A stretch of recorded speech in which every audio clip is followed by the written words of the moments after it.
Hi guys, in this video I'll be showing you how you will solve this question, that is for sum. If this question comes up in your interview, how you'll approach and explain to your interviewers so that you will be selected. So let's start the video. But before starting, I just need to show you that this is my channel. If you have not subscribed my channel, then please subscribe the channel and go through these interesting videos, okay? Because I have prepared, if you are preparing for interviews, I have prepared a complete playlist for you. You can go and watch it, okay? And there is array playlist, there is recursion playlist, there is string playlist, and a lot more playlists are there. You can simply go and watch it. So if you have any doubt anywhere, just write in the comment. I will surely reply. So let's start the video without wasting any time. So here you can see the question says it will give you this array and a target, and target can be anything. It is not fixed. Like in our previous video, you have seen it is fixed. Okay.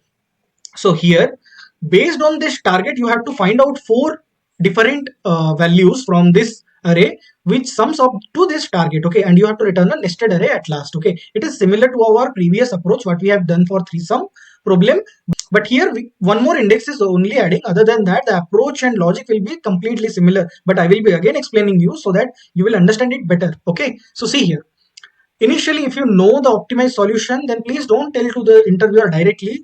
First try to tell the brute force approach, and then after that you can solve your sorting or solve your optimized approach. If you are doing with the map or sorting, you can show it. But see here, that brute force approach, you don't implement and write the code for it, okay? Just say it that this is the approach, okay? But why you are not implementing? Due to the time complexities, space complexity, this all the things you can tell, okay? So this is the nums array given to you, okay, and the target is 0, okay? So what you will be doing, initially I loop will start from here, the starting one. J will be I plus 1, K will be J plus 1, and L will be K plus 1, okay? So that is what you have to do, and every time you will be summing of this all the indexes values, and if that is equals to 0 anytime, then what you will do, you will push it to the answers array, okay, and at last you will be returning the answer. This will be your brute force approach. But in this case also you have to handle a scenario. Assume -2, 0 and 2 is there. You cannot return 2 again, -2, 0, 0. That kind of thing also you cannot return. Or -2 is shifted to here and 2 is shifted to here. That kind of logic also you should handle. Means it should not contain duplicates. That logic you should handle, which we have handled in the three sum problem. But here let me show you how you will solve. So first of all, sorting that array, and after sorting, as you know, there will be fixed 2 points. That will be I and J, which we cannot optimize further. Okay, this will be fixed, and we will play with the two pointer approach, that is this K and this L. Okay, that are the two pointers. In between that we will be finding our answer. And how we will be finding our answers? On I place we have -3, J place we have 0, K place we have 1, and L place we have 3. Okay, so if I sum it up, -3 plus 0 is same -3, -3 plus 1 is -2, -2 plus 3 is what? -2 plus 3 is 1, which is not equals to this target, which is greater than this target. Whenever the sum is greater than the target, we'll bring this L one step back. Now when we bring this L one step back, you can see 3 and 3 both are same. Okay, so at this case also we should not consider, because already we have done the operation with 3. Again, if we do the operation with 3, it means the same. So we'll simply continue. Instead of doing operation with 3, we'll move the L again one step back, because it is also greater. Okay, so when I move L here, you can see -3 plus 0 plus 1 plus 2 satisfies our answer. Okay, so which is equals to this target. So then only we can pushing this complete thing inside the answer array, and we'll be returning. This will be our approach. Okay, so let's start it. What I'll do, I will sort the array in the ascending order. In this way we sort it in JavaScript. Then we will have our length. Okay, that will be nums dot length. Okay, and we again have our answer, that is this. At last we will be returning the answer. I am returning it. So we will start the ith loop from 0 to length, and then we'll do I plus plus. But here we have to handle the edge case, that is the duplicacy. Assume this is -3 and this is also -3. So we should not do for that operation, because already if we do an operation with -3 and again we are doing the operation with same -3, it will give me the same templates. It will give me the same subarray. Okay, so we know. So we should not handle that kind of cases. We should already skip that -3 kind of cases. Okay, so I will be doing here, if I is greater than 0, assume it should not be the first element. Okay, because if it is first element and you are checking the previous element, it will crash. So if nums of I is equals to nums of I minus 1, means the previous element, if that is equal, then just continue.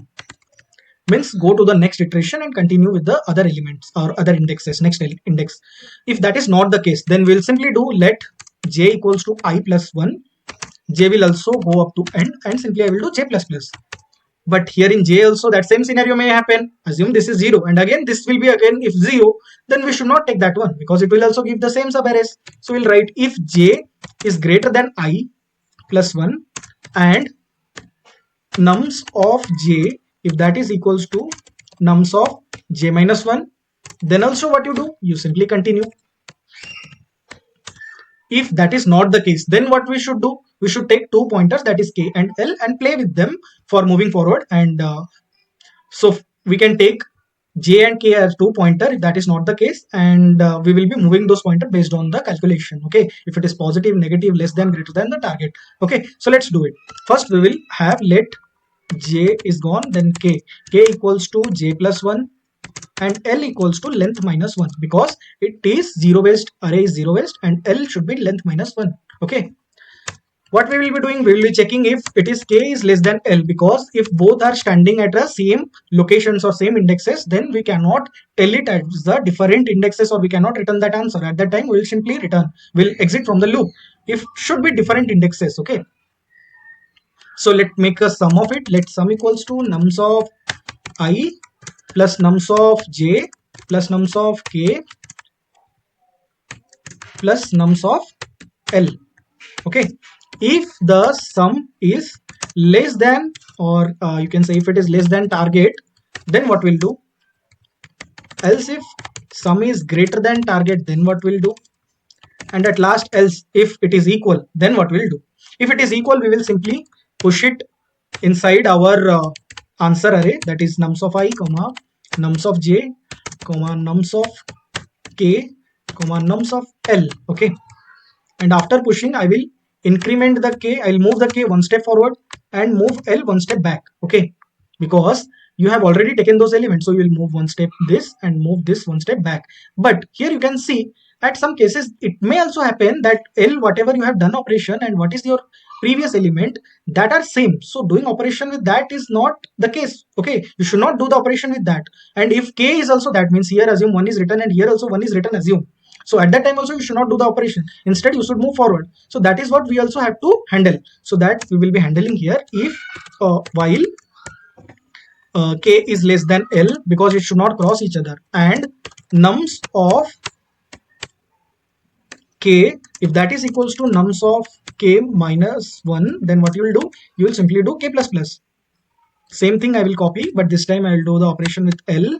If it is L plus 1, here nums of L equals to nums of L plus 1, then what you do, simply do L minus minus. Okay, so these are the two cases that we have handled.